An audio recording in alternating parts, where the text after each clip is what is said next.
د دې موبایل د سکرین د استعمال په وجه باندې د خلکو د ذهن او بالخصوص د هلکانو د ذهن نه دا خبره ووتله چې د پردۍ زنانه تصویر ویډیو ته کتل ګنې ګناه کبیره ده.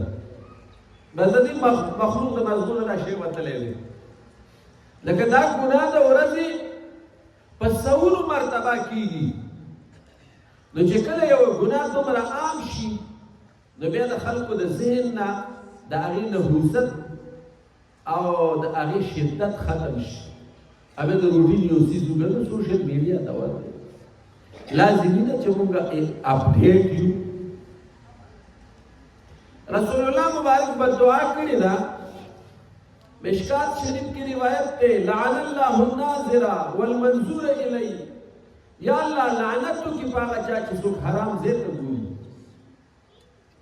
یعنی نارینه په پردو زنانه ته ګوري، کدا ټلویزیون دی او کدا موبایل سکرین دی، او